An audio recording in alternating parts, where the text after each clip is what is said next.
Hello! Good evening po sa lahat mga friends. Again, it's Friday po. Ito yung ating regular Bible study po sa ating segment ng Renewing of the Mind. Yan. Pag sinabing Renewing of the Mind, yan po yung way na kung saan nag-aaral, nag-study, and if possible, change your mind for the things na yung nakikita so far na maliwanag po na turo ng Bible. After po yung comparing scriptures, after mo comparing ng dati nating natutunan, and the best thing na makita mo is ano ba talaga yung very clear na interpretation ng Bible. So yan po yung ating ginagawa. And always po we are reminding and acknowledging na hindi natin pwedeng sabihin perfect na alam natin.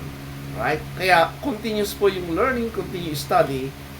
At yun po yung healthy way of growing and learning. Kaya there's nothing wrong with with changing your mind, changing what you believe after na ma-secure mo o ano talaga po yung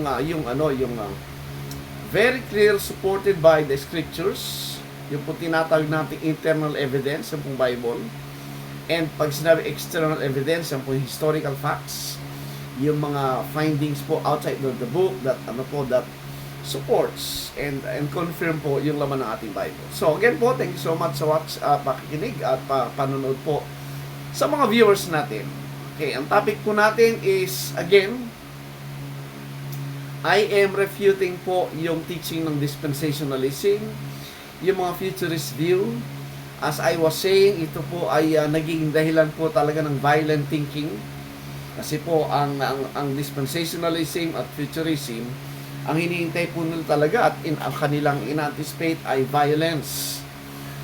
They believe na with the coming of the Lord, there will be a Armageddon, a great war, maraming taong papatayin pagdating daw ng Panginoon according to teaching, at ang mananatili magro-rule sa buong mundo ay yung nation Israel. Yan po ay talagang confirming na yung political platform ng Israel ngayon is supported by the dispensational teaching. The problem po, marami hindi alam yan. Many are deceived into believing that. Ako ay dating nandun sa ganong thinking. But when I came to continuously seek for the truth and learning, nakita ko ay wala na dapat yung isip ko ng violence. Tapos na po yun. Lahat ng curses, lahat ng judgment po ay nangyari na noong 1st century until 70 AD. Okay? So today, as part po ng ating study, last time, diniscuss natin yung kailan may last days, last time at latter times, and last times, pinakita ko po sa inyo na ang konteksto ng sinasabing last days ay patungkol po sa Old Covenant Israel. Okay? At ang countdown ng pagdating ng last days ay yung pagdating po ng ating Panginoon Kristo. Very very clear po yan sa Genesis 49 verse 1, tapos tingnan mo yung verse 10. Ganun din po sa Daniel chapter 10, Daniel chapter 11. Yung prophecy po doon ay patungkol po sa magaganap sa last days with the coming of the Lord Jesus Christ doon sa time ng 1st century. Consistent po yun mga friends. That's why I came to realize na maling-mali po talaga yung teaching ng futurism at ng dispensational teaching. Okay, so sa ating lesson po ngayon mga friends, ay follow up po ito ng ating nakaraang study na ang dispensationalism ay resurrection ng carnal thinking ng mga Jewish people in the 1st century. Pag sinabi natin carnal thinking, nakakatawa kasi yung mga nag-comment dati, kasi ang mindset nila pag carnal daw, yun daw kumakanta ng mga worldly music, yung mga pinag-uusapan daw yung mga bagay ng mundo. Hindi po ganun ang turo ng Bible sa carnal things. Pag binasa niyo yung New Testament, dinidifferentiate po yung carnal things, which are the physical things, the earthly things of the Old Covenant. Okay? Laban po, contrast po yan sa spiritual things ng New Covenant, which is heavenly. Yun po yung context nun. Iba gumagawa ng anong mga drawing na imagination nila just to justify yung carnal things ay worldly things ng mga bagay ng mundo. Hindi po yun ang context doon, mga friends. Yung context po ng carnal things sa New Testament always refer po doon sa Old Covenant. Yan po yung makita natin context. That's why, during the Acts period, ay nandoon nga yung transition at saka yung overlapping ng spiritual and carnal things. The realities between the Old Covenant and the New Covenant. Yun po yung pinag-uusapan doon. Mahirap. Di ba? Kasi ang sinunod ng marami po yung thinking ng tradition at saka religion, na brainwash ng religion pag sinabing carnal things, yung mga worldly music, etc. Pag music daw na hindi spiritual ay carnal daw yun. Hindi po yun ang pinag-uusapan doon, mga friends. Okay, now, so ang pinakita ko po last time, at ngayon po, as I was saying, yung dispensational teaching po and persuasion ay nagmumula po sa kanilang thinking ng Bible literalism. Yan. Ano ba yung Bible literalism? Yung Bible literalism po, ibig sabihin, pag nagbasa po sila ng teksto, ay literal po yung kanilang unawa. If that is the case, pag literal pong unawa mo yan, ang ibig sabihin, gumagamit ka ng sarili mong understanding sa iyong pag-iisip. Yeah. Yan po yan. Kaya pag binasa mo literal, good evening kay Paul Torres. Thank you for watching. Kay Pastor Boyet, magandang gabi po. Maraming salamat. Pag literal na binabasa mo yung mga teksto sa Biblia, of course, ikaw ang gumagawa ng interpretasyon mo sa literal na unawa. Alright. Maliwanag naman po yung rule ng pagbabasa ng Bible. Unang-una, pag historical po, sinasabing historical yan, the events na nangyayari, literal po yan. Mukha nung pagpako, yung pagdating ng Panginoon Kristo, yung kapanganakan niya sa time ni Augustus, historical yun, kaya ano po yung literal. Alright. Ngayon, pag ang binabasa mo ay prophetical, okay? Ibig sabihin yan, hahanapin mo yung equivalent ng prophecy na yun, kung ano yung hula at sinasabing naganap dito. Kamukha po nung propesya ng pagdating ng stone. Yan, sa Daniel 2, the stone, sabi niya. Literal bang isbato yun? Di ba? Di ba ang fulfillment ng sino? Sino ba stone? Di ba yung Panginoon sa Kristo? So therefore, may mga symbolism, maraming symbolism po sa Bible. Alright? Because may element po silang prophecy. Yan. So, titignan mo yung binabasa mo, kung yan ay historical, natural, yan po ay literal. Pero pag yan ay merong elemento po ng propesya na natutupad, hindi mo pwedeng literal yan. Kailangan mong hanapin yung equivalent ng scriptures niya, kung ano yung kanyang ibinibigay na symbolism, at natupad. Yan po yan. Hindi ka pwedeng magbara-bara by dyan. Kaya, ang daming doktrina, ang daming inventong imagination na kung ano nung pinalalabas sa doktrina, hindi sinusunod po yung nakasulat sa Biblia. So you have the historical, prophetical, or doctrinal. Yan po. Yan. Pag sinabing doctrinal, these are the things that was prophesied and now being fulfilled or fulfilled na siya. Right? So yun po yun. Kaya, dapat alam mo, pag binabasa mo, kung ito ay dapat na interpret ng literal or spiritual. Yan po yan. Ang problema po, mga friends, doon sa mga Hudyo na kausap ng Panginoon Kristo, hindi nila maintindihan. Why? Kasi po, sa ilalim po ng Old Covenant, lahat ng bagay po sa lumang tipan ay literal lahat, physical lahat. Kaya tinatagtong carnal ordinances ng Biblia. Kaya, nang dumating po yung Panginoon Kristo, nang dala-dala po niya ay spiritual and heavenly program, hindi na maunawa ng mga Hudyo. Pinakita ko po last time yan. Na di ba, yung Panginoon Kristo, sa John chapter 6, sinasabi niya, I am the bread from heaven, sabi niya. Tapos, kanyang kinukwento, yung kanilang naranasan sa wilderness na pagbaba ng mga tinapa, igaling sa langit, yung mana. Kinukumpara niya doon yung kanyang pagiging bread of heaven. Kaya lang ang sabi niya, yung mana na natanggap ng mga fathers ninyo doon sa wilderness, kinain nila yun, pero namatay na sila, sabi niya. Kasi physical po yun. Kaya sabi niya, I am the bread from heaven, sabi niya. I am the bread that came down from heaven. Sino man ang kakain sa akin, ang sabi niya, at iinom ng aking dugo, ay maliligtas o magkaroon ng buhay na walang hanggan. But then again, yung mga Hudyo na kausap niya, nalilito, naguguluhan. Paano namin kakainin yung karne, laman ng tao, at saka dugo ng tao, para praise po? Hindi lang makuha. Ang tinutukoy ng Panginoon, siya mismo yung bread that came down from heaven, yung flesh, at yung blood niya ay sumisimbolo po doon sa magaganap na crucifixion. Sa mga huling talata ng John chapter 6, mapansin nyo, ang requirement para magkaroon ng buhay na walang hanggan, hindi yung pagkain ng literal na karne at pag-inom ng literal na dugo.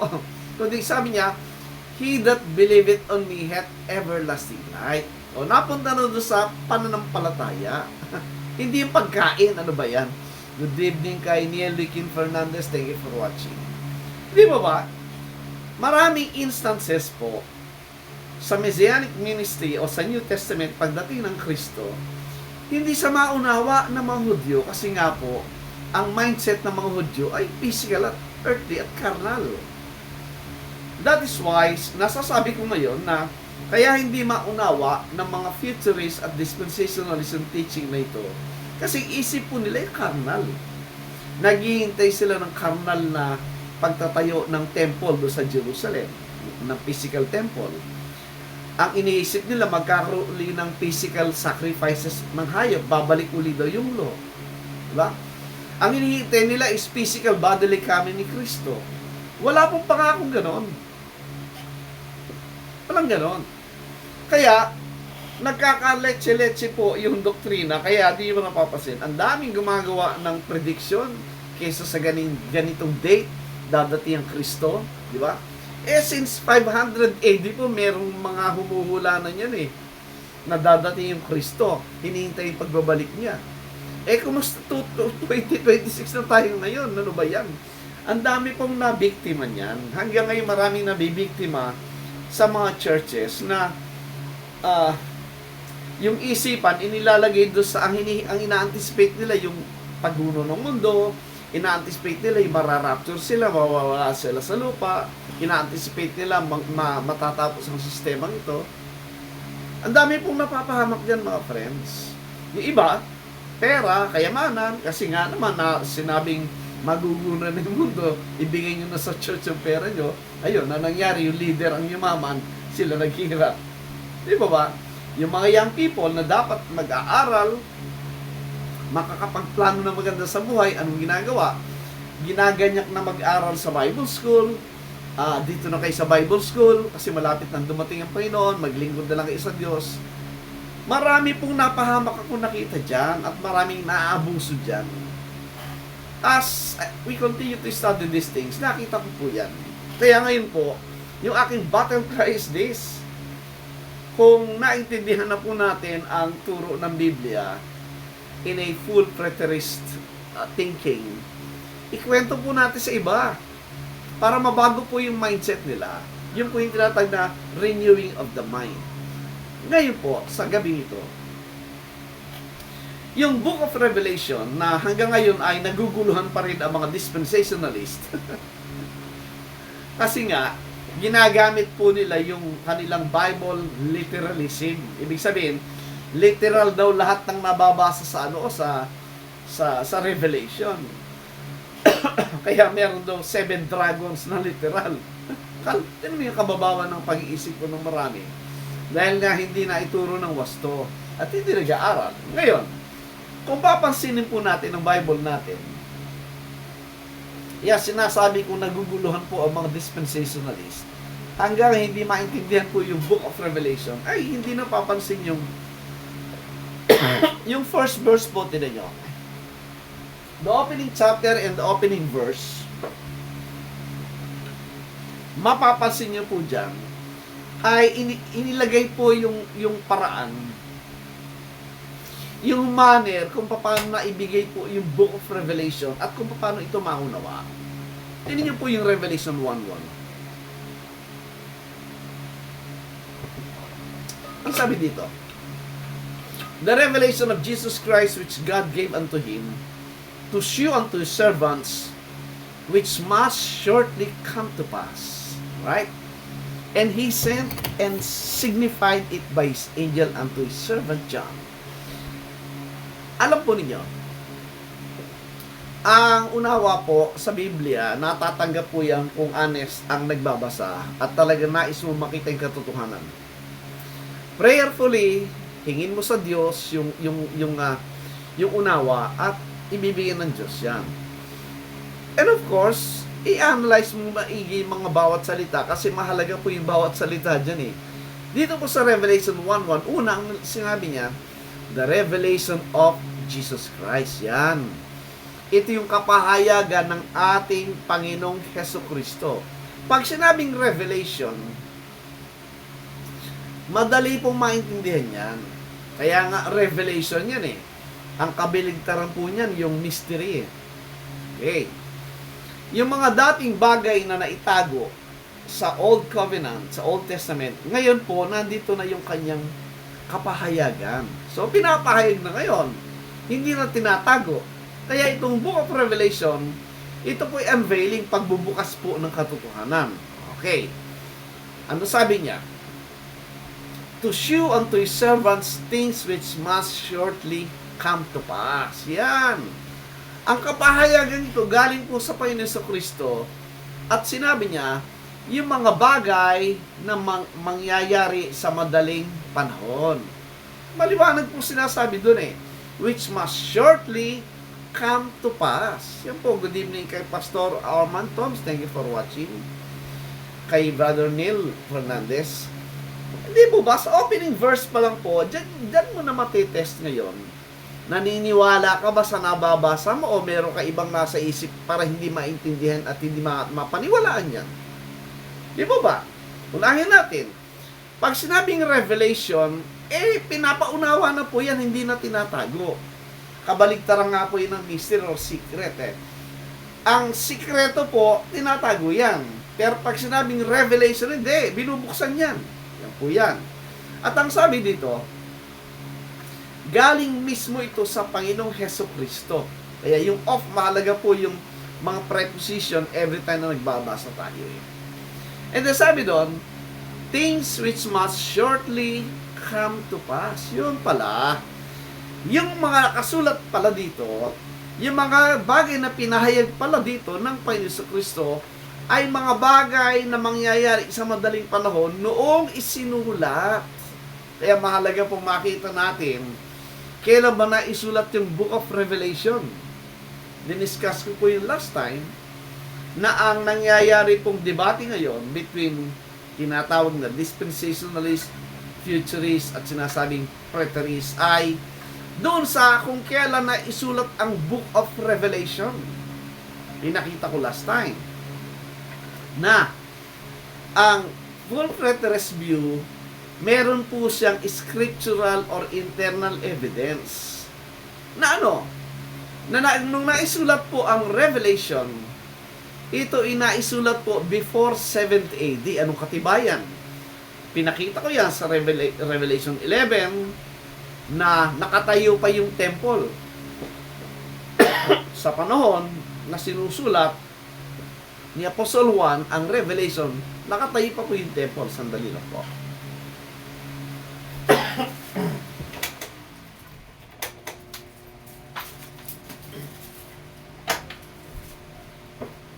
Aralin niyo po yun sa Revelation chapter 11, verse 1 and 2, maliwanag po, nandoon pa yung temple. Alright, ang temple po nawasak noong 70 AD. Maliwanag po yon. And then the second evidence we have is this. Sa Revelation 17, pinakita doon na nung isinusulat po ang Revelation, among the 7 kings of Rome, yun po yung pinakitang image ng seven heads. The 7 kings, sabi niya, mula kay Julius Caesar. Nung isinusulat ang Book of Revelation, nung sabi, yung 5 patay na. And now is, ang sabi niya, nung isinusulat, yung number 6 ay buhay. Sino yung number 6? Si Emperor Nero po yun. Mula kay Julius Caesar, kay Augustus, kay Tiberius, kay Caligula, Claudius number 5, patay na, sabi 5 are fallen, and number 6 si Nero. Si Nero po naghari sa Rome mula 54 hanggang 68 AD. So maliwanag po yung ating evidence na ang Book of Revelation na isulat po before 70 AD. Therefore, lahat ng mababasa mo dyan na judgment ay patungkol po yan dun sa judgment na naganap noong 70 AD do sa Siege of Jerusalem. While, tanungin nyo yung mga futurist, tanungin nyo yung mga dispensationalist, kung ano yung evidence nila at mapatibayan nila kung kailan na isulat ang Book of Revelation. Wala po silang internal evidence. Wala silang mapapakitang verse sa Bible na ito'y naisulat after 70 AD. Alam nyo kung anong batayan nila. Yung sinabi ng isang church father, si Irenaeus yata yun. Ang problem po kay Irenaeus, hindi consistent sa kanyang historical account. Marami po siyang sabit doon. At syempre, between the so-called church fathers at doon mismo nababasa sa Biblia, saan ka maniniwala? Di ba? Doon ka sa Bible, sinasabi pa naman nila, Bible believer sila eh. Dapat sa Bible tayo maniwala. Yan po ang dapat nating sundan. Alright? So, good evening po kay Ma'am Mirna Kabilino. Thank you for watching. Now, so ito po yan mga friends. Bilang follow-up sa ating study na ang Book of Revelation po ay naisulat, ang laman po ng Book of Revelation ay lahat patungkol po sa judgment ng Jerusalem noong 70 AD. Yan. Kaya hindi maintindihan ng mga dispensationalists po itong Book of Revelation kasi nga po, yung mga nakasulat dyan ay ginagawa nilang literal. Pero basahin natin uli yung Revelation 1. Paano ba ipinagkulob ang unawa ng Revelation? Sabi doon, sa huling paragraph po, and he sent and signified it by his angel. Yung pong salitang signified, pag binasa mo yan ng English talagang kukunin mo yung kanyang what's called yung talata, sabi niya signified. Yan po ay root word niyan ay sign. Signified ang sabi. Ano ibig sabihin? Yung revelation na nakasulat sa aklat na ito ay ginamitan ng mga signs. Yan. Alright? Bakit kailangan ng signs? Number 1, yan po ang manner ng language ng mga Hudyo. You go back sa Old Testament, that is the way they write, they read, and express things using symbols, signs. Tawag nga po doon ay metaphor. Okay, metaphoric language yan. Mga talinghaga. So dito po, ay pag binasa mong Book of Revelation, hindi mo pwede ipairal yung isipan mo sa ating present time na ililiteral mo unawan yan. Mamamali talaga. Now, pansinin nyo. Mamimila lang po ko na ilang mga talata na gusto ko i-emphasize sa inyo na ang lahat ng binigkas ng Panginoon sa Kristo patungkol po sa judgment dyan sa Jerusalem ay gumagamit po siya ng mga literal na pangalan po ng mga bansa. Mga bansa na dati nang hinatulan, na most of them, makita po natin sa Old Testament. Alright. At dahil nga po, yung historical account ng nasa Old Testament, very familiar po ang Israel doon. Kaya nga po mahalagang makita, pag nagbabasa ka, unang tanungin mo, sino yung nagsasalita? Yan. Pangalawa, sino yung kausap, yung audience? Yan. Kasi pag hindi mo tinignan yan, talagang di mo maintindihan yan.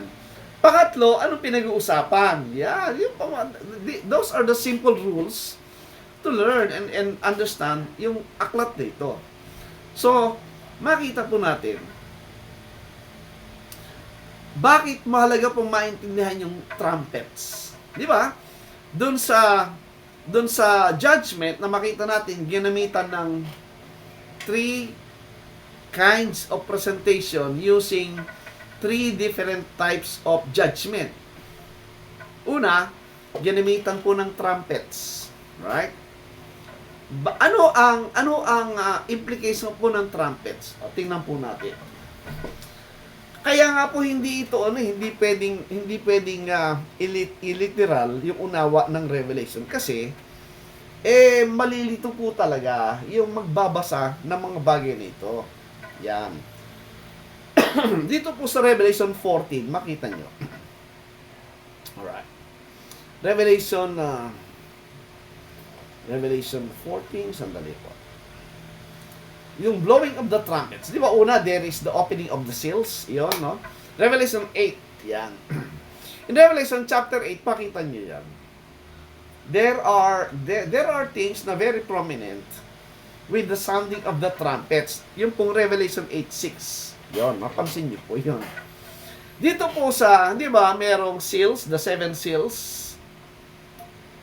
The opening of the 7 seals, isa-isang inopen yun, and yun po yung judgment bumagsak sa Jerusalem. And then Revelation 8, dito na po yung 7 trumpets that are ready to blow, ang sabi niya. Dito po sa blowing of the trumpets, very clear po dyan yung nais ipakita ng Panginoon sa mga kausap niyang mga Hudyo, na yung judgment na magaganap po sa Jerusalem was likened to the what? To the time wherein nung pumasok sila sa Kanaan at dumating sa Jericho, ano ang nagpabagsak sa wall of Jericho? Hindi ba yung sounding of the trumpet ni Joshua? Di ba? Okay, tingnan niyo po. Dito sa Revelation 8 verse 6, ayan o, pansinin niyo 8:6. And the 7 angels which had the 7 trumpets prepared themselves to sound. Then the first angel, etc. Mahaba po pag binasa natin. Pinakita ko lang po yung 7 angels na ito. Now, ano ba kino-correspond ng 7 angels na yan? Yan po yan. Sa isang Hudyo po na nagbabasa ng Book of Revelation, pag binasa po yung blowing of the trumpets, antimano, marerefresh sa mind niya yung historical experience nila na nangyari nung sila pumasok saan? Sa Kanaan. Yan. Na pagpasok sa Kanaan, di ba yung walls of Jericho, yun ay napabagsak because of the blowing of the trumpets. Tingnan nyo, Joshua chapter 6. In Joshua chapter 6, ito po yung mababasa natin. Joshua 6 verse 4. Yan. You know, kanina sa Revelation 8, 'di ba? Ilang angels ang sinabi? 7 angels na merong mga trumpets. Now, tingnan niyo po yung Joshua 6:4. Good evening kay Janine Gettigan. Thank you for watching. And 7 priests shall bear before the ark 7 trumpets of ram's horns, and the 7 days shall compass the city 7 times, and the priests shall blow with the trumpets. 5.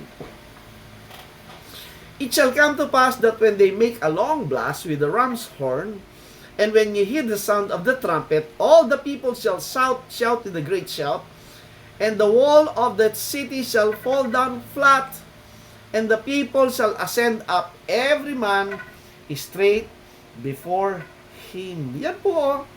Yan po yung symbolism ng trumpets sa Revelation. Na ang makausap na Hudyo, antimano pong mababasa nila yung trumpets na yan, ang sasagi sa isip nila ay yung naganap na pagpasok po ng Israel sa Promised Land, doon sa Canaan. And in order na makapasok po sila doon, kailangang mawasak po yung wall ng Jericho. At ang ginamit po na weapon is the blowing of the trumpets. Sa kanilang blowing of the trumpets, ano nangyari sa wall of Jericho? Bumagsak po yung Jericho. Dito po, yung Jerusalem po was likened to Canaan. Why? Again, bakit? Kasi po, yung Jerusalem at the time po ng judgment na nangyari na yan was likened to Canaan in terms of what? Of people who are what? Who were then what? Idolatrous. People who had no regards sa Diyos at kalaban ng Diyos. And at the time po ng judgment ng Jerusalem, yung Jerusalem po was likened to Canaan, kaya ginamitan ng trumpets. Yan po yan mga friends. Right, that's number one. Again, hindi po ito mahabang-mahaba. This is just a simple, a brief presentation of how do we understand yung mga nations na binabanggit dyan. At ito ay literal ba o ito ay symbolism ng experience nila. Yan. Number 2 po, pansinin niyo. Ang Jerusalem po ay hinalintulad din po sa Egypt. Tignan niyo, Revelation 11. Revelation 11 verse, ayan o, 8. Pansinin niyo po. Revelation 11:8. Pag ito po binasa ng isang dispensationalist, na nagmamalaking Bible literalist, pansinin nyo kung papasa yung kanyang literal understanding nito. And their dead bodies shall lie in the street of the great city, which is spiritually, ayun po kaliwanag, no? Which is spiritually is called Sodom and Egypt. Yan. Comma. Where also our Lord was crucified. Yung huling sentence po, ano sabi? Where also our Lord was crucified. Saan ba pinako ang Kristo? Historically, saan ba pinako si Jesus Christ? Di ba sa Jerusalem? Tama? Ang sabi na 8, yung great city na yun na tinawag, na kung sa pinako yung Yeso Kristo, itinawag niya ano? Sodom and Egypt. Oh, bakit tinawag na Sodom and Egypt ang Jerusalem? Yan ang magandang makita. Bakit tinawag na Sodom? Ano ba yung partner ng Sodom? Di ba Sodom and what? Gomorrah. Again, ilagay natin yung isip natin doon sa original audience. Yung kausap ng mga Hudyo.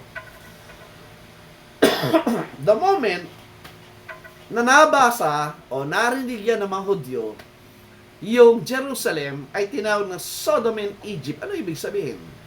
Ang ibig sabihin, yung Jerusalem at that time, na isinuusulat ang Revelation during the time of the first century, ay kasing uri na ng Sodom, which is what?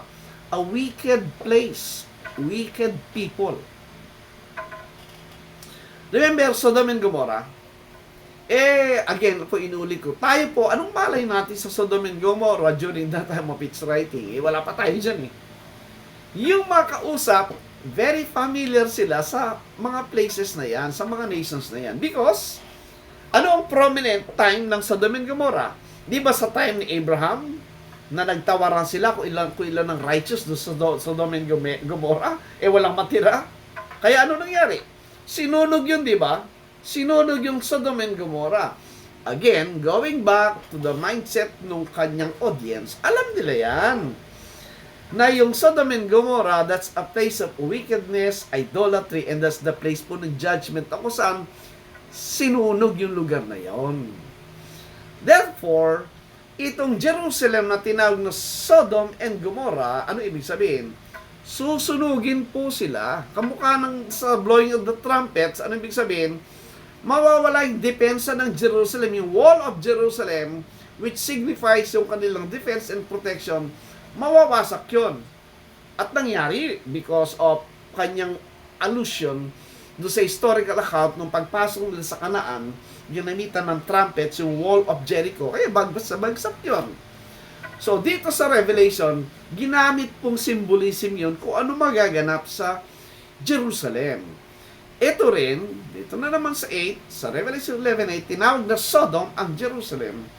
Dinescribe kung paano ang wickedness ng mga tao sa lugar na yon. At dinescribe kung anong klaseng judgment ang magaganap sa kanila. Pansinin niyo po, dito po sa Ezekiel 16:46, anong sabi niya? Ezekiel 16:46 po, tinan niyo.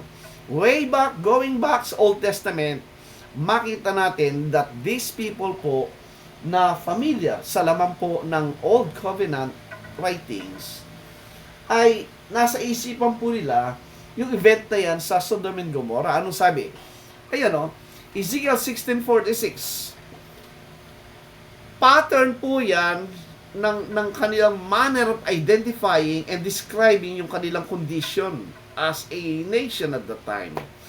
And thine elder sister is Samaria, she and her daughters that dwell at thy left hand, and the younger sister that dwelleth at thy right hand is Sodom, ang sabi niya. Yung Sodom po, again, dinescribe yung nasa Samaria, yung 10 tribes na nauna nang inalis dyan sa First Temple era ng land nila by 722 BC by the Assyrian Empire.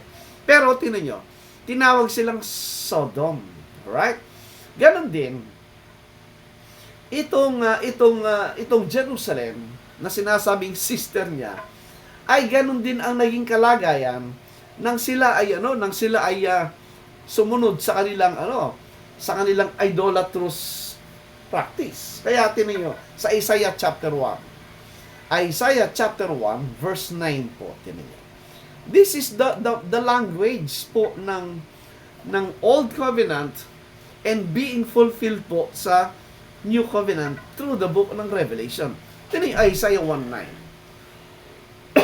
Bakit tinawag na Sodom ang Jerusalem? Sabi ng 1:9, except the Lord of hosts had left unto us a very small remnant, we should have been as Sodom, and we should have been like unto Gomorrah. Yan o, maliwanag po yan mga friends, na yung Israel, this apostate Israel, yung judgment sa kanila, ay kamukha ng judgment doon sa Sodom and Gomorrah. Ano nangyari? Because of the wickedness, sinunog ang Sodom and Gomorrah. Kaya tinawag na Sodom po yung Jerusalem because yun nga po yung mangyayaring judgment sa kanila. That's number 2. Balik tayo. Revelation 11:8. That's how to understand this book. Ano sabi ng 8 uli? And their dead bodies shall lie in the street of great city, which is spiritually is called Sodom and Egypt. O, yan na naman. Yung Jerusalem po tinawag na Egypt. Na, paano mo ililiteral yan? Sinabi na nga sa verse din, is spiritual eh. Come on. Maling-mali po talaga ang dispensational teaching. And thank God nakalabas po ako doon. Marami po dyan talagang hindi naman nila alam yan eh. Sinusundan lang yung sinasabi ng teacher. Yung teacher naman, kinopya lang din po kay Scofield. Kinopya kay Larkins. Kumopya kung kani-kaninong mga author ng libro without really analyzing the text na binabasa. Eh dito maliwanag Sodom and Egypt, hindi naman literal yan. These are symbolic of a nations na familiar yung mga audience sa naganap na judgment doon.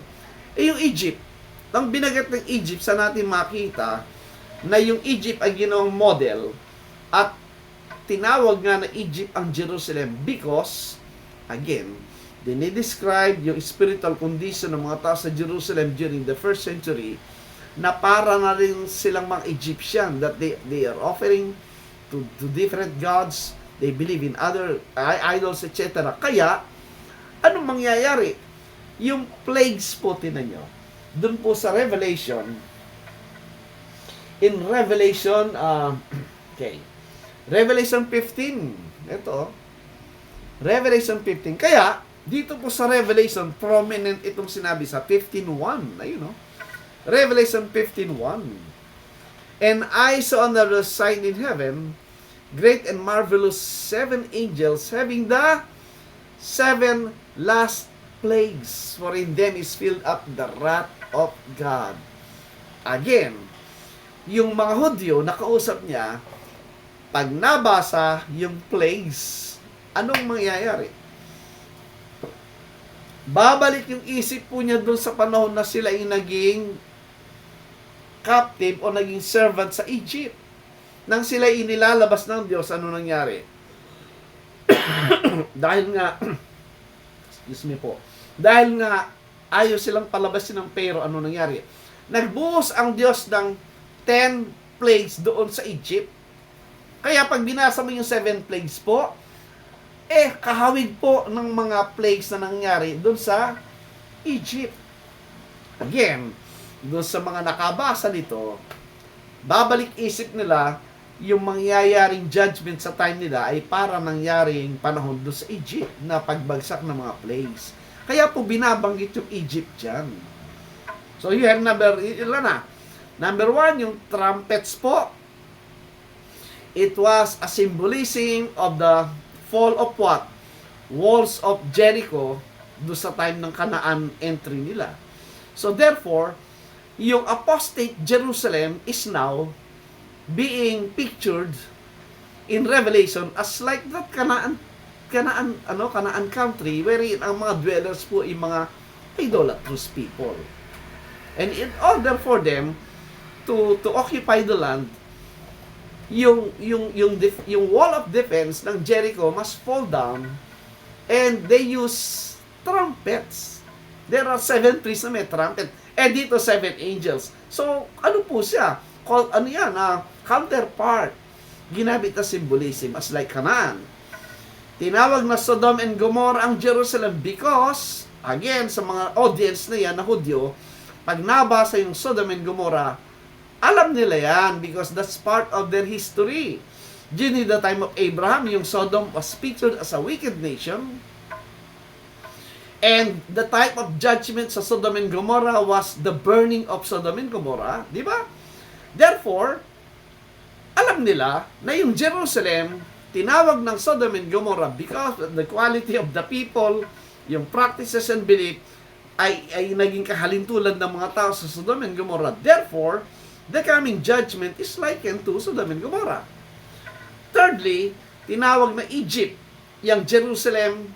Why? Again, babalik na naman sa mind, sa kanilang remembrance ang alin.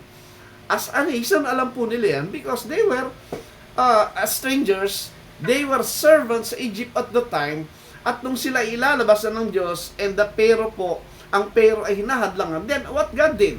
Binagsak po yung 10 plagues sa Egypt. And they know that. Kaya nang isinulat ang Revelation dito sa chapter 15 verse 1, the pouring of the vials ay yung 7 last plagues, again, babalik sa isip po nila. Kaya pala, tinawag na Egypt ang Jerusalem because, again, yung quality, yung standing at position ng isipan ng mga tao sa Jerusalem at the time were likened to Egyptian, idolatrous, wicked, etc. Therefore, yung parusa ay mangyayari, kamukha na nangyari sa Egypt. Yan po yung makita nating teksto, hindi po literal na Egypt yan. Hindi literal na Babylon yan. Ano ba naman yan? Good evening kay Ma'am Vicky Meras. Thank you for watching. Kay Iris, kay Ma'am Vivian. Okay? Magandang gabi sa lahat. Now, so, nakailan na tayo. Yung trumpets, referring po doon sa Canaan experience sila, the fall of the walls of Jericho. And then you have, you have yung Sodom, tinawag na Sodom, at nabasa natin, they were likened to Gomorrah because of the description of the people that are so wicked at the time. And the judgment of Gomorrah is yung burning, pagkasunod po, yun po yung sinasabi doon. Jerusalem was called as Egypt, again, this describing the people in that land na kamukha rin ng mga Egyptian na idolatrous. And ang parusa, yung pagbagsak ng plagues that with their historical experience, alam nila yon. And number 4, this nation po was called what? And before that, isa pa hahabol ko po, Deuteronomy 29:23. In Deuteronomy 29:23, eto po yan mga friends. In Deuteronomy 29:23, again, sa mga viewers po natin, I hope familiar na po kayo, ang pinag-uusapan po dito sa Revelation ay yung execution po ng judgment na penalty nila. Penalty nino, hindi tayo kasama doon. Penalty ng Old Covenant Israel because nga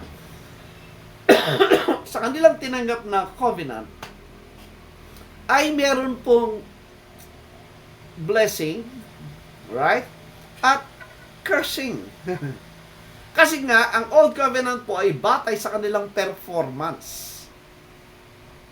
If they will obey and be obedient, they will be blessed by God. But if they will break the covenant, if they will serve and worship idols, they will receive what?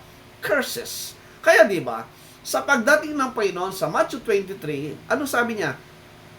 Woe unto you, scribes and Pharisees, for ye a curse. You're cursed. Curses ang mababasa mo kasi the coming of the Lord Jesus Christ is now the execution, lahat ng penalties na para sa kanila. Alright? So, ito po yun. Pag binasa niyo po ang Deuteronomy 28 hanggang 31, naka-enumerate po lahat doon yung provision ng contract nila. Bago nila natanggap yung promised land, yung prosperity, yung security, yung kingdom, doon sa land na ipinangako sa kanila, pinabasa uli yan na dati ibining is Exodus 19 following. When they travel for 40 years, maraming hindi dalawa nga lang nakapasok doon sa original na nakinig ng covenant na yun Joshua at si Caleb lang. The rest pinanganak na lang within 40 years. And dito, bago sila pumasok doon sa land, inulit po yung covenant na yan from Deuteronomy 28 hanggang 31.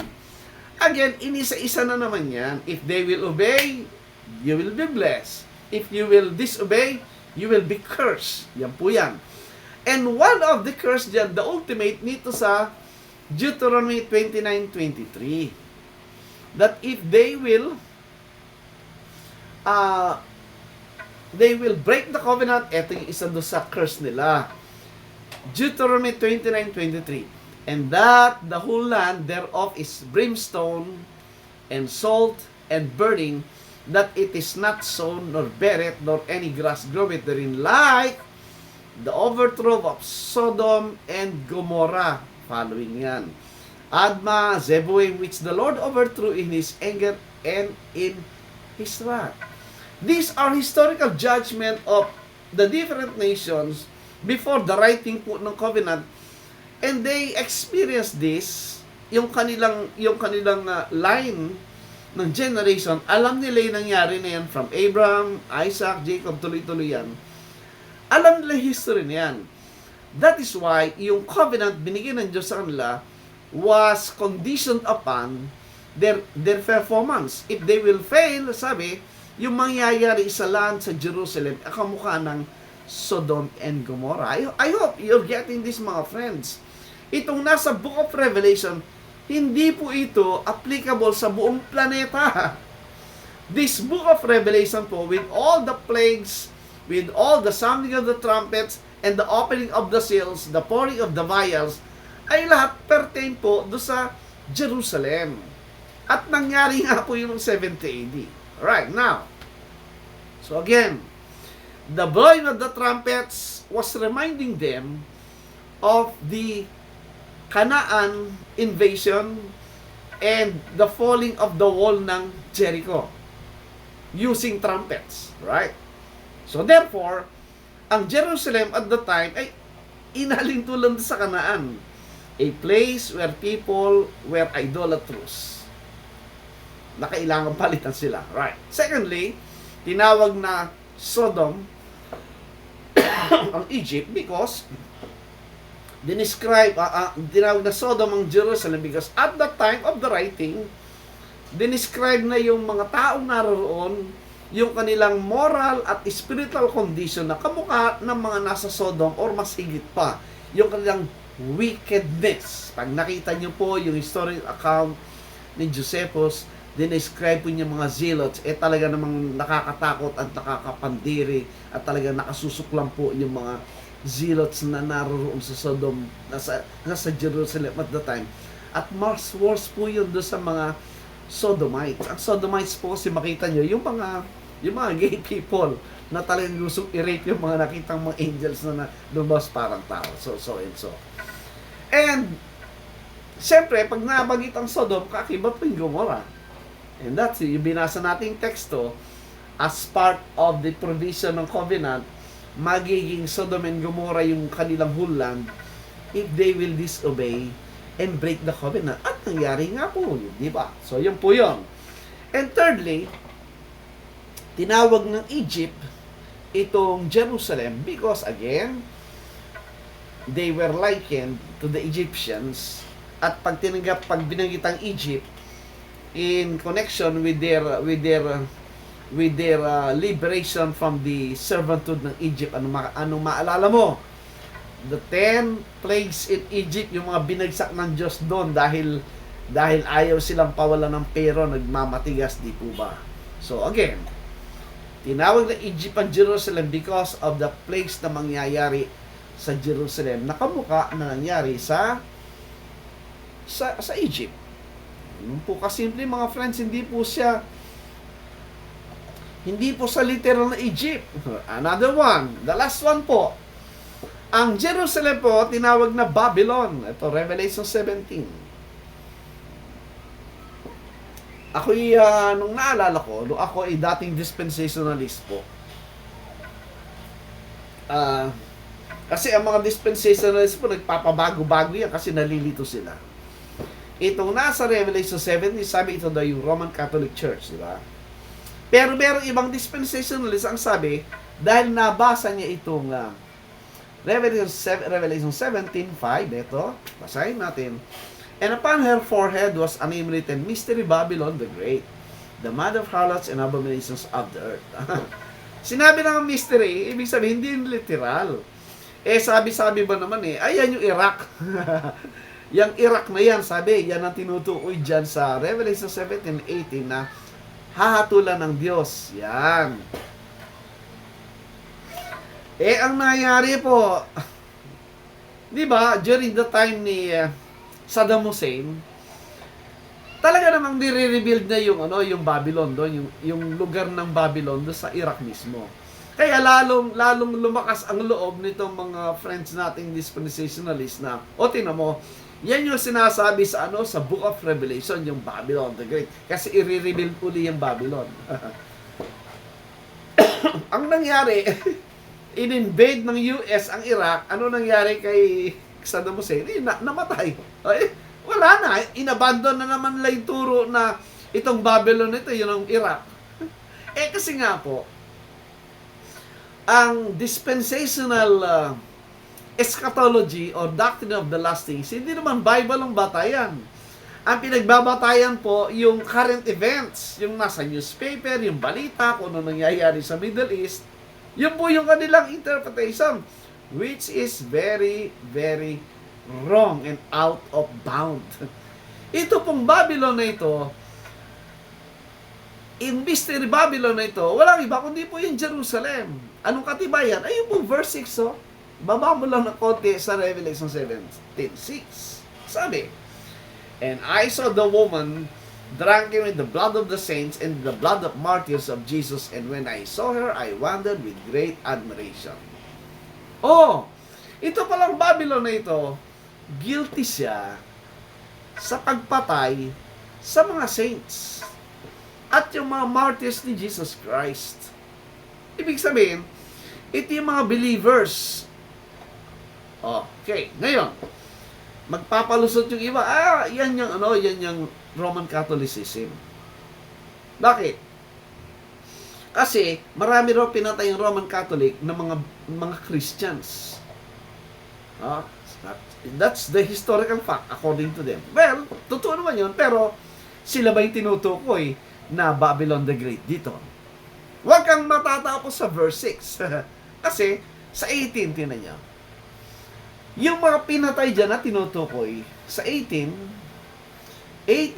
verse 24, yung last verse. Ayun lang. Yung mga saints na tinutukoy doon, sa Revelation 7, 24, in-specify kung sino sila. In-identify kung sino yung pinatay. And in her was found the what? The blood of prophets and of saints and of all that were slain upon the earth. Oh! Meron bang pinatay na prophet ang Catholicism? Wala na pong prophet nun eh. O, pwede yung saints, alright? Pero huwag ka matatapos doon. Sa prophets, hindi napapasa ang Roman Catholicism. Sino ba ang sinasabing may pinatay ng mga prophets? Alright. And not only that, bago tayo po sa isang evidence, ito muna sa context. Sino ba ang sinabihan na magsaya dahil mangyayari yung judgment ng Mr. Babylon ito? Ito, Revelation 18:20. Isulat po nyo. Rejoice over her, thou heaven, and ye holy apostles and prophets, for God hath avenged you on her. Ah! May pinatay ba ang Roman Catholic na apostle? Wala. May pinatay ba ang Roman Catholicism na prophet? Wala. How about yung Iraq? May pinatay ba ang apostol na propeta? Wala. Sino itong Mystery Babylon na ito? Na pumatay ng prophet, ng apostles? Sino? Tanungin natin ang Panginoon sa Kristo. Sa Matthew 23, mag-start ka sa 30, tingnan natin ang kausap dito. 29, Matthew 23:29. If you have the Bible, write the verses at tingnan nyo mabuti. Who unto you scribes and Pharisees? O, kausap po dito mga scribes and Pharisees. Right? During the first century yan. Wala tayo dyan. Anong sabi niya? 30. And say, if we had been in the days of our fathers, we would not have been partakers with them in the blood of the prophets. Ayun, maliwanag. Mismo, sa sinabi ng Panginoon sa Kristo, yung mga Pharisees and scribes na kausap niya, at yung ninuno nila, na yung nga po yung Old Covenant Israel, sila ang pumatay sa mga propeta. O wala na yung Catholic, wala na yung Iraq. Mali na interpretasyon do sa Revelation 17 tungkol sa Babylon, di ba? Tuloy natin. 31. Wherefore ye be witnesses unto yourselves that ye are the children of them which killed the prophets. Ay, pambihira naman kaliwanag po niyan yung mga Pharisees and scribes, yung lahi nung kaharap ng Panginoon ng mga Hudyo, yung lahi nila ang guilty sa pagpatay sa mga propeta.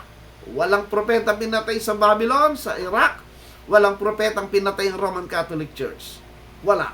Tuloy natin. Kaya ang sabi sa 33, kaya tinawag silang ye serpents, ye generation of vipers, how can ye escape the damnation of hell? Yan. Sila yung tinawag na mga ulupong, mga ahas. At yung salitang hell po doon, yung kanyang Greek word po dyan ay Gehenna. Kahit sa hanaping dictionary, concordance, mga Greek manuscript, mababasa po doon sa Matthew 23:33, yung po'y Gehenna. It's a place. Now, yung place po na yan, wala tayong alam dyan. Ngayon lang, baka iba po hindi pa rin alam ngayon yan eh. Yung mga kausap po niyong Hudyo, again, very clear sa mind nila pag nabanggit ang Gehenna. Why? Because yung first temple era na hinatulan yung Jerusalem doon, because of their idolatry, guilty sila sa pagpatay, pag-offer ng mga batang lalaki at babaeng buhay, sinusunog po doon sa idol ni Moloch, doon sa labas ng Jerusalem, nang tawag ay Gehenna or Valley of Hinnom. Lugar po yan. Diyan sila nagsusunog ng mga batang buhay. na habang pinapaapuyan yung idol ni Moloch, inilalagay sa kamay na bakal at sinusunog yung mga bata doon. At papatugtog na malakas na drums para hindi maring yung hiyaw at iyak ng mga bata. Abomination po yung ginawa talaga nila bilang alay sa mga idols during that time. Kaya sabi dito, pag nabanggit ang Gehenna, ano ibig sabihin? Yung Jerusalem po, magiging parang Gehenna, mas worse pa. Susunugin yung Jerusalem and the unbelieving Jews at that time. At nangyari po yun ng 70 AD.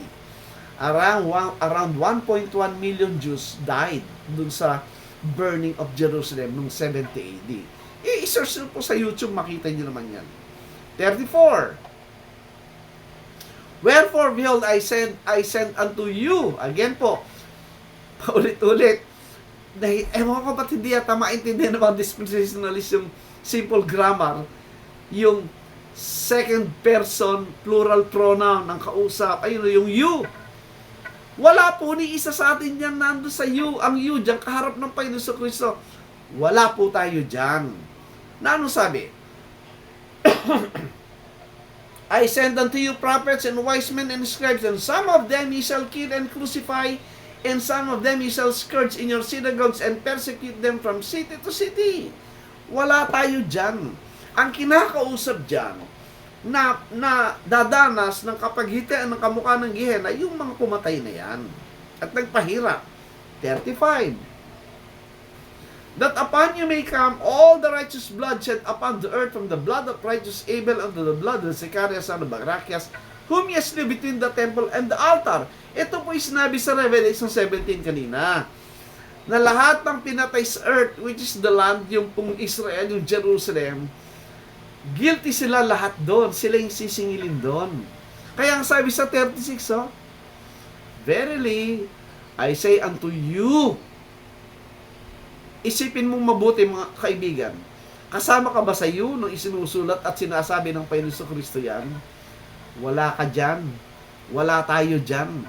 Ang kausap dyan ay yung mga pumatay sa propeta, sa mga apostol, at sa lahat ng mananampalataya during the time. Kaya sabi niya, Verily, I say unto you, all these things shall come upon this kaliwanag po nung generation na hindi that, kundi this. At saka yung kausap niya yung nasa harap. Wala ka dyan. Good evening kay Hallelujah. Thank you for watching. At hindi ka, kung may pinatay kang propeta, kung may pinatay kang apostol, kasama ka talaga dyan. Magdudusa ka sa impyerno tinutukoy niya, which is Gehenna. Saan mangyayari? Ayun, 37. O Jerusalem, Jerusalem, thou that killest the prophets, and stonest them which are sent unto thee, how often would I gather thy children together, even as a hen gathereth her chickens under her wings, and ye would not. Sabi ng Panginoon, saan daw? Sino daw pumatay sa mga propeta? Jerusalem mo. Nandiyan ka ba? Kaya ang sabi sa 38, Behold, your house is left unto you desolate. Ano yung desolate? Destroy, destruction. Ang tinutukoy po dyan. So, balik tayo. Revelation 17. Revelation 17 verse 6. Ayun o. 5. Ayan. The mystery of Babylon, guilty sa 6, with the blood of the saints and blood of the martyrs. Pagdating mo sa Revelation 18, last verse of 24, and in her was found the blood of prophets. O sino pumatay sa prophets? According to Matthew 23, Jerusalem. And of saints, and of saints, and of all that were slain upon the earth. Sa natin mababasa yung lahat ng pinatay upon the earth, do sa Matthew 23 din, beginning from Abel to the last prophet, makita natin silang tinutukoy. Therefore, my friends, sa isang dispensationalist, pag binasa mo yung, pag nabasa mo sa Revelation 11 yung Egypt at saka Sodom, how will you interpret that? Pag basa mo yung Revelation 17 and 18 talking about Babylon, how will you interpret that? Literal? Well, come on, literal? pag nabasa mo yung Sodom, Egypt, and this Babylon, at yung trumpets and vials, everything, literal mo yon? Come on. Kaya maling-mali po talaga ang teaching ng mga dispensationalists. They have their own imagination, gumagawa ng sariling doktrina para ma-accommodate yung kanilang imagination of a future event of doomsday na dadating ang Armageddon, dadating ang rapture, dadating ang end of the world, etc. Well, hindi nyo alam, you became a victim of the present political agenda na nangyayari sa Middle East. You're now an innocent, ignorant victim of the political propaganda way back sa time ni Scofield with the declaration of the Balfour Declaration and in the 1948 State of Israel until today, yung blindness, yung deception, nandiyan pa rin sa marami, and you're not consistent in standing for the truth, because when you say you stand for Israel at this time of point, you have to watch bakit sila na-issue, bakit si Netanyahu na-issue ng warrant of arrest ng ICC, yung warrant of arrest for crime against humanity. Bakit ang United Nations merong 48 declaration of violation ng human rights ng Israel? And what's happening today just sa Gaza Strip? How many people are being killed? Children, mga babae, nare-rape, mga babae, mga tahanan, lupain, ninanakaw sa kanila. Until today, they were being ginugutom sila, binablock lahat ng aids na dapat ibigay doon, and continue bombings and everything. That is not what the Lord said. The battle we're in today is not carnal. The battle of the Lord is spiritual, and the battle is in the mind. Whereas, yung sinusupport mo ngayon ng Israel, because of the political doctrine ng Scofield ng dispensationalism and futurism, na hindi mo alam talaga. Naidikta lang sa iyo ng leader mo yan, yung leader mo kumopya lang sa iba, kamukha ko rin kumopya lang sa turo na iba. Pero today, thank God, I was enlightened at nakita yung truth that we are now living in the days of the kingdom, and this kingdom is growing. Right? Kingdom is growing. Kamukha ng sinabi ko, nainip nga iba. Sabi, bakit kung talaga niya nanda ng kingdom, ba't ang gulo-gulo pa rin? Bakit ganyan pa yung mundo? Well, you have to acknowledge, after 70 AD, what happened to the world? Yung Jesus Christ nakilala, from Rome, kumalat sa England, kumalat sa mga Vikings, sa mga barbarians, sa mga European countries, di ba? Yung France, yung England, itong Spain, na ikalat sa iba countries through their occupation. Yes, they're not perfect, but yet the name of Jesus Christ and the cross was propagated in the whole world. And today, how many nations ang hindi pa converted kay Kristo? Mabibilang mo. Pero you cannot discount that within those nations, may mga Christians doon. Tama? Kung naghahanap ka ng visible na manifestation ng peace, meron naman eh. Go back sa history ng first century, ng BC period, ay naku, iba yung buhay doon. With the Gentile empires ng Babylon, Medo-Persia, Greek and Roman Empire, tingnan ko lang, di ba? In comparison today, malayo po yung time na yun. And with all the technologies we have today, in science, in health, etc., malayo po yung time na yun. And yet, Dito papasok po yung pag-appreciate ng length of years and time sa immensity o eternity ng Diyos. Ano sabi ng Bible? One day with the Lord as 1,000 years. Mula nung first century, ilang libong taon na ba tayo ngayon? Diba 2,000 plus years? O kung titingnan mo yung God's time, kung may time ang Diyos, ang sabi niya, one day with the Lord as 1,000 years. Aba, 2 days pa lang tayo ngayon. 2 days pa lang po yung kingdom in God's reckoning of time, kung may time. We are so lucky, I might use that lucky, instead of we are so blessed that we are in the beginning of this kingdom.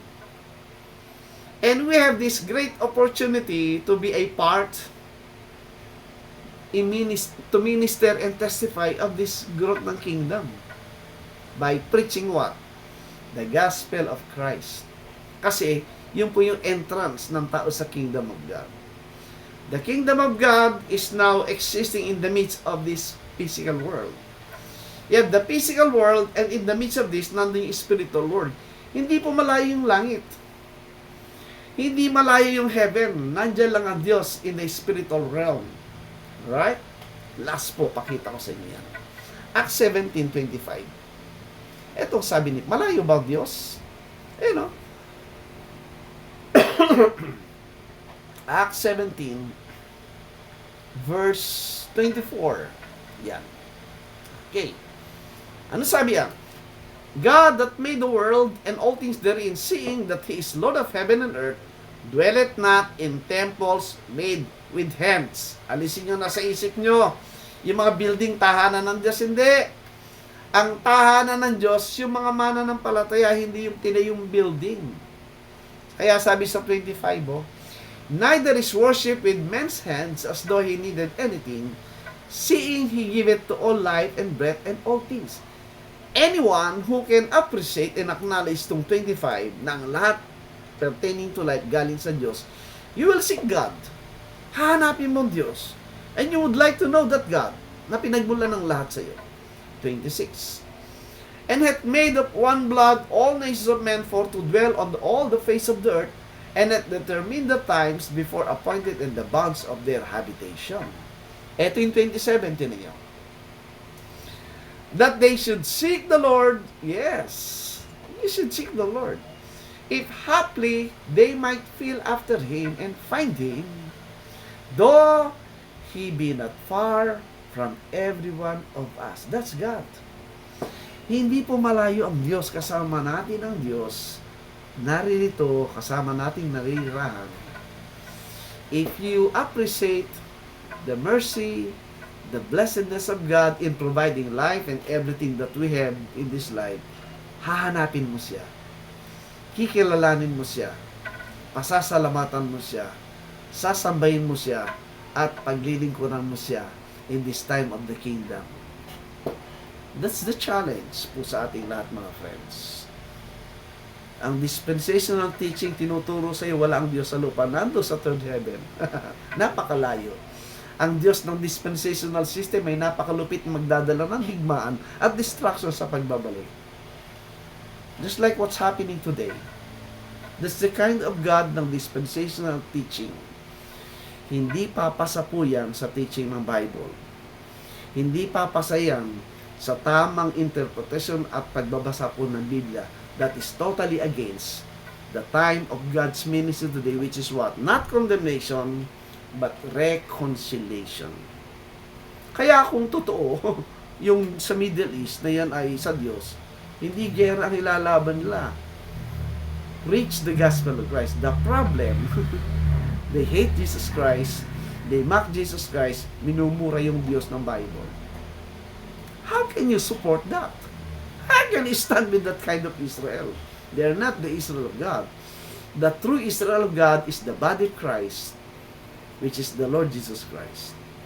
So mga friends, I hope you open your mind prayerfully, di ba? Ask yourself, am I believing the right thing? Ano ba talagang pinapaniwalaan ko?